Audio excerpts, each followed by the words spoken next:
नमस्कार दोस्तों, मैं सूरजमल आपके अपने YouTube चैनल पे आप सब लोगों का स्वागत करता हूं और मैं उम्मीद करता हूं कि आप और आपका पूरा परिवार स्वस्थ और सुरक्षित होंगे। आज हम बात करने जा रहे हैं एक ऐसी कंपनी के बारे में जिसमें आने वाले टाइम पे इस सेक्टर में और इस कंपनी में सभी लोगों का इंटरेस्ट बना रहेगा और इसकी जो फ्यूचर ग्रोथ है और उसकी फ्यूचर प्रोस्पेक्ट है वो हमेशा ही ब्राइट है।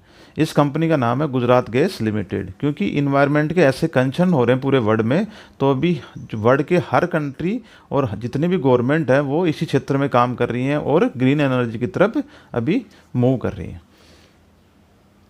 गुजरात गैस लिमिटेड ये जो कंपनी है इसका मैक्सिमम कारोबार गुजरात के जो एरियाज़ हैं उन्हीं के अंदर है। ये सिटी गैस डिस्ट्रीब्यूशन का कारोबार करती है, यानी कि ये गैस सप्लाई करती है डोमेस्टिक प्लेयर्स को भी और इंडस्ट्रियल और कॉमर्शियल प्लेयर को भी ये सप्लाई करती है। ये अभी जो है 23 डिस्ट्रिक्ट्स के अंदर ये सिटी गैस डिस्ट्रीब्यूशन का काम करती है, जिसके अंदर अभी रिसेंटली 10th राउंड की जो बिडिंग हुई थी उसके अंदर इसने 6 जोग्राफिकल एरियाज़ और 17 सिटीज़ की बिडिंग जीती है, जहाँ पे आने वाले टाइम पे अपना इंफ्रास्ट्रक्चर है वो डेवलप करेगी और उनके अंदर सिटी गैस डिस्ट्रीब्यूशन का काम करेगी। उसके अंदर जो स्टेट्स हैं वो हैं पंजाब, हरियाणा, मध्य प्रदेश, राजस्थान। इन स्टेट्स के अंदर ये अपनी सिटी गैस डिस्ट्रीब्यूशन का कारोबार है वो आने वाले कुछ ही समय में अपना शुरू करने जा रही है, जिसके अंदर ये ऑलरेडी इंफ्रास्ट्रक्चर को डेवलप करने का काम इसने शुरू कर दिया है। इस कंपनी की जो मार्केट कैप है वो 36,209 करोड़ रुपए है। करंट प्राइस है लगभग 526 रुपये। हाई है 52 वीक हाई है इसका 580, लो 225। स्टॉक का पी लगभग 30 के आसपास में है। बुक वैल्यू 54 रुपये और ROCE देखूँ मैं 28%, जो बहुत अच्छी है। ROE 43%, unbelievable. और फेस वैल्यू 2 की है। ये जो कंपनी काम करती है वो गुजरात, मैंने पहले ही कहा, गुजरात के जो मैक्सिमम सिटीज़ हैं उनके अंदर अभी काम कर रही है और आने वाले टाइम पे अपना इंफ्रास्ट्रक्चर है वो बाकी अलग अदर स्टेट के अंदर भी ये डेवलप करेगी और एक्सपेंड करेगी। तो अभी जो गुजरात के अंदर है वो सौराष्ट्र में इन सिटीज़ के अंदर ये अपना काम कर रही है, और अगर सेंट्रल गुजरात में देखें तो इन सिटीज़ के अंदर ये काम कर रही है। साउथ गुजरात में देखें, ये जो कंपनी है ये residential, commercial and industrial player को अपनी गैस सप्लाई करती है, जिसके अंदर ये बहुत सारे प्लेयर हैं इसके जो इससे बेनिफिटेड होते हैं। इसके पास लगभग 25,000 किलोमीटर की पाइपलाइन है। जो नेटवर्क इसका पाइपलाइन का वो लगभग 25,000 किलोमीटर का है। 480 CNG स्टेशन है इसके अंदर और लगभग 11.50 MMSCMD एज ऑन 31 दिसंबर 2020 के हिसाब से ये नेचुरल गैस सप्लाई करती है। लगभग 15 लाख हाउस होल्ड कस्टमर्स हैं इस कंपनी के पास में और 3,900 इंडस्ट्रियल कस्टमर्स इस कंपनी के पास में। इस कंपनी का जो पहले नाम था वो था GSPC डिस्ट्रीब्यूशन नेटवर्क लिमिटेड। उसके बाद में इस कंपनी का नाम चेंज करके गुजरात गैस लिमिटेड किया गया। मैंने पहले ही कहा कि इस कंपनी के पास में लगभग 25,000 किलोमीटर की गैस पाइपलाइन है और 480 CNG स्टेशन हैं और लगभग 15 लाख हाउस होल्ड कस्टमर्स हैं। अब अगर मैं बात करूं कॉमर्शियल कस्टमर इसके अंदर कौन है, ये रेस्टोरेंट्स को भी सप्लाई करती है, छोटे छोटे जो रोड के किनारे शॉप्स होते हैं उनको भी सप्लाई करती है, जो होटल को करती है, कैंटीन को करती है, रिजॉर्ट्स को करती है, हॉस्पिटल्स को करती है और फूड कोर्ट्स हैं उनको भी ये सप्लाई करती है। और नॉन कॉमर्शियल्स हैं उनके अंदर ये चैरिटेबल ट्रस्ट हैं, ऑर्गेनाइजेशंस हैं, उनको भी ये अपनी गैस सप्लाई करती है, जिसके अंदर लगभग 3,900 इसके कॉमर्शियल प्लेयर हैं जिनको ये सप्लाई करती है। और जो PNG सप्लाई करती है वो लगभग 12,300 commercial and non commercial premises हैं, वहाँ पे ये पाइप नेचुरल गैस है वो सप्लाई करती है नॉन कॉमर्शियल कस्टमर्स को।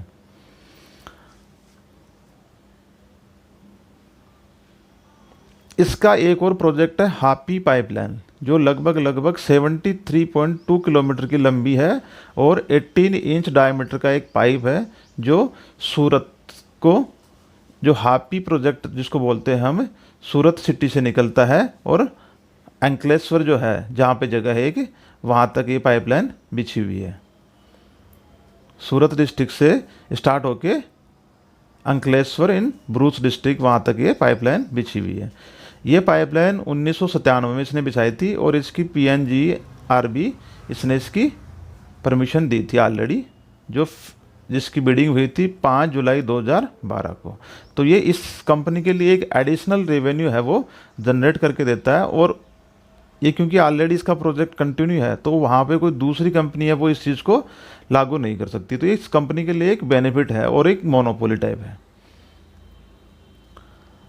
ये जो कंपनी है ये लगभग 104 नए CNG स्टेशन इसने अभी रिसेंटली करंट फाइनेंशियल ईयर में लगाए हैं, और इसका जो टॉप लीडरशिप है उसने अभी एक स्टेटमेंट दिया था कि आने वाले हर साल ये लगभग 130 से 150 CNG स्टेशंस ये लगाएंगे, जो इस कंपनी के लिए एक एडिशनल रेवेन्यू ऐड करेगा।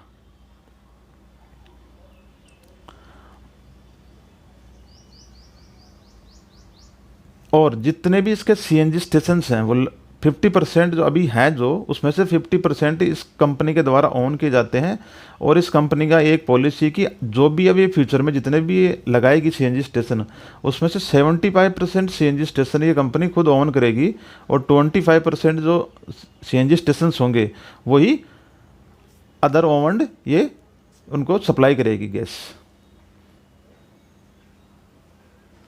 अब अगर हम बात करें इस कंपनी के फाइनेंशियल्स के बारे में, तो इस कंपनी के अगर फाइनेंशियल्स देखें, हम सेल्स देखें, मार्च 2018 के अंदर 6,176 करोड़ रुपए थे, जो मार्च 2019 में बढ़ के 7,754 करोड़ रुपए हो गया। मार्च 2020 के अंदर 10,300 करोड़ रुपए, और अगर मैं 3 क्वार्टर का देखूँ तो 9,992 करोड़ रुपए, 9,092 करोड़ रुपए इसकी सेल्स रही है। एक्सपेंसेस देखूं उस हिसाब से, तो ये जो कंपनी इसने अपने एक्सपेंस हैं उनको मिनिमाइज करने की कोशिश की है, ताकि इनका जो प्रॉफिट मार्जिन है वो इंक्रीज हो सके। आप देख सकते हैं जो ऑपरेटिंग प्रॉफिट है वो 913 था, 997, 1,649, फिर 1,959 करोड़ रुपए, और जो ऑपरेटिंग प्रॉफिट मार्जिन है वो भी धीरे धीरे 15%, 13%, 16% और 22%, तो ये कंटिन्यूसली इंक्रीज हो रहा। तो ये इस कंपनी के लिए एक बहुत अच्छी चीज़ है और आने वाले टाइम पे ये कंटिन्यू रहेगा। अब अगर मैं बात देखूँ इस कंपनी की कंपाउंडेड सेल्स ग्रोथ, 5 साल की 3%, 3 साल की 26% और TTM -5%। प्रॉफिट ग्रोथ देखें तो ये कंटिन्यूसली इसकी बढ़ रही है। स्टॉक का CAGR देखें, 1 साल का रिटर्न देखें तो 112%, 3 साल का 46%, 5 साल का 37% CAGR से। ROE 5 साल का 24%, 3 साल का 29%, 1 साल का 43%, जो अनबिलीवेबल है। अगर हम बात करें अब इसके शेयर होल्डिंग पैटर्न की, तो प्रमोटर्स की जो होल्डिंग है वो 60.89%, जो कंटिन्यू उतनी ही बनी हुई है। FIS की जो होल्डिंग है वो 9.23% थी जून 2020 में, और अभी है 8.64%, जो हल्की सी कम हुई है। DIS 7.41% जून 2020 में, जो अभी 7.38%, लगभग उतनी ही बनी हुई है। और पब्लिक की शेयर होल्डिंग पैटर्न 23.09% करंट अभी अवेलेबल है जो। तो इस हिसाब से अगर मैं इसकी शेयर होल्डिंग पैटर्न देखूं, प्रमोटर ने भी काफ़ी अच्छा स्टेक इसमें लिया हुआ है।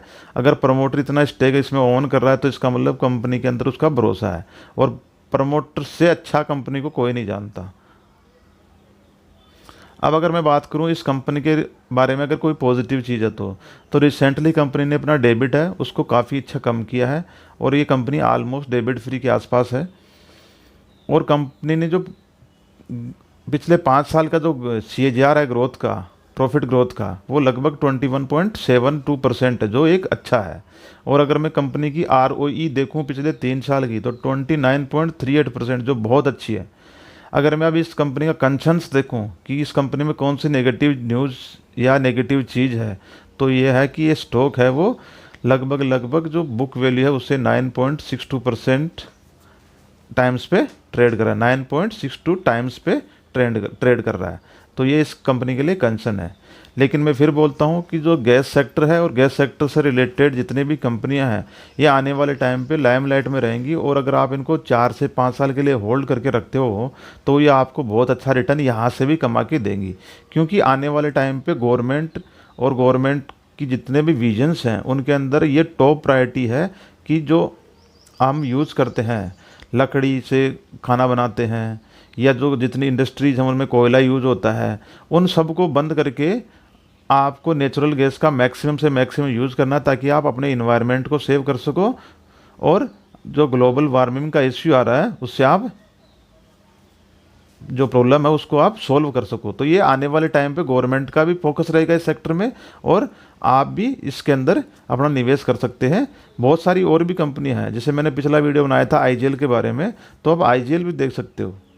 जो कंपनी आपको अच्छी लगे आप उसमें से 1 या 2 कंपनी उसमें से सिलेक्ट करके उसमें आप लंबे समय तक 4 या 5 साल के लिए इन्वेस्टमेंट कर सकते हो, ताकि आपका पैसा वो अच्छा बने और आपको अच्छा रिटर्न मिले।